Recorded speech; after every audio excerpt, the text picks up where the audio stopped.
Hello दोस्तों, इस video में आप सबके लिए लाए हैं एनसीईआरटी क्लास 7 का ये नोट्स है। चैप्टर नंबर 7 का चैप्टर का नाम है जल। तो आइए देखते हैं। सूर्य के ताप के कारण जल क्या होता है तो वाष्पित हो जाता है। ठंडा होने पर जल वाष्प संघनित होकर किसका रूप ले लेता है तो बादलों का रूप ले लेता है। यहाँ से यह जल वर्षा यह वर्षा हिम तथा सहित वृष्टि के रूप में धरती या समुद्र पर नीचे गिरता है। ओके, जिस प्रकार में क्या होता है तो जल लगातार अपने स्वरूप को बदलता रहता है और महासागरों, वायुमंडल एवं धरती के बीच चक्कर लगाता रहता है। उस जल को क्या बोला जाता है तो जल चक्र बोला जाता है। हमारी पृथ्वी क्या है तो थलशाला के समान है। जो जल शताब्दियों पूर्व उपस्थित था वही आज भी क्या है तो मौजूद है। तो जल के विवरण की बात कर लिया जाए तो पृथ्वी की सतह के 3/4 भाग क्या है तो जल से ढका हुआ है। यदि धरती पर थल की अपेक्षा जल अधिक है तो अनेक देशों में जल की कमी का सामना क्यों करना पड़ता है, सोचने वाली बात है। निम्नलिखित तालिका में जल का विवरण का प्रतिशत दिया गया है, तो आइए देख लेते हैं। जिसमें है महासागर में कितना जल है तो 97.3%। बर्फ कितना है तो 2.0%। भूमिगत जल कितना है तो 0.68। और झीलों का अलवण जल कितना है तो 0.009%। इसके बाद स्थलीय समुद्र एवं नमकीन झीलें कितना है तो 0.009। वायुमंडल नदियाँ कितना है तो 0.0001। टोटल मिला कितना हो जाए तो 100 हो गया। ओके, इजराइल के मृत सागर में 340 ग्राम प्रति लीटर लवणता होती है। कहाँ तो इजराइल में। ओके, जहाँ की मृत सागर है वहाँ से 340 ग्राम प्रति 1 लीटर में 340 ग्राम क्या होता है तो लवणता होती है। तैराक इनमें पल्ब कर सकते हैं। क्योंकि नमक की अधिकता इसे क्या होता है तो सघन बना देती है। लवणता 1000 ग्राम में मौजूद नमक की मात्रा होती है, यानी कि 1000 ग्राम में कितना नमक है, यानी 1 किलो में कितना नमक है, इसकी मौजूदगी लवणता होती है।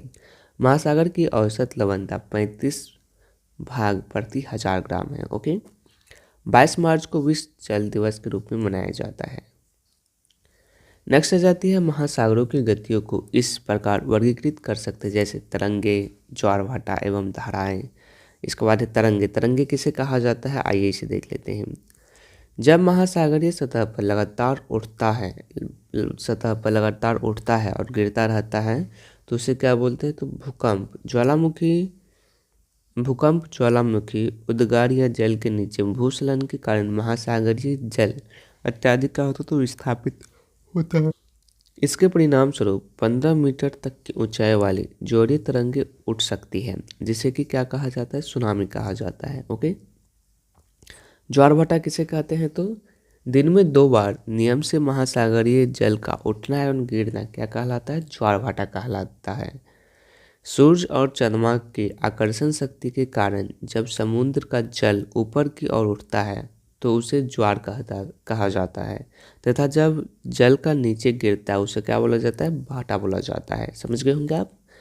सूर्य एवं चंद्रमा के शक्तिशाली गुरुत्वाकर्षण बल के कारण पृथ्वी की सतह पर ज्वार भाटे आते हैं। ओके, जैसे पूर्णिमा एवं अमावस्या के दिनों में सूर्य